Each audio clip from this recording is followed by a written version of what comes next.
Bonjour, je suis étudiant en médecine et aujourd'hui je vais vous parler du coronavirus. Alors, je vais mettre les choses au clair très rapidement. Le coronavirus, c'est ni plus ni moins une grosse grippe. Alors certes, le taux de mortalité est supérieur à celui de la grippe, on parle de 3% pour le coronavirus contre 0,9 à 1% pour celui de la grippe, mais le problème que rencontrent les autorités sanitaires, les professionnels de santé et le monde en général, c'est qu'actuellement, pour éradiquer un virus, il faut un vaccin.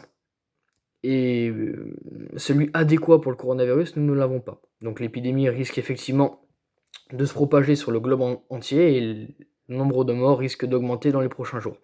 Mais rassurez-vous, depuis les premiers jours de l'humanité, il y a eu des pandémies, des épidémies beaucoup plus meurtrières que celui du coronavirus.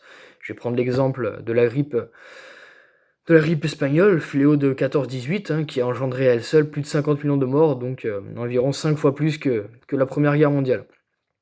Les réseaux sociaux, internet vous parlent beaucoup des virus, des coronavirus aujourd'hui, mais la plupart des gens ne savent pas ce qu'est un virus, donc je vais revenir sur la définition. Un virus, c'est un parasite intracellulaire strict, donc c'est-à-dire qu'il a besoin d'un hôte, il a besoin de nous pour se répliquer et pour survivre, il a besoin de l'animal ou de l'homme.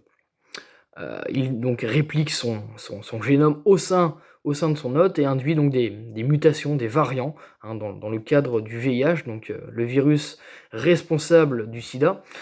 Eh bien, il induit donc une haute variabilité. On parle de virus à haute variabilité, c'est-à-dire que, eh bien, on ne meurt pas réellement du virus en lui-même, mais on meurt, on décède de ce que le virus engendre comme pathologie, comme mutation. Voilà, c'est tout pour cette vidéo. Ciao!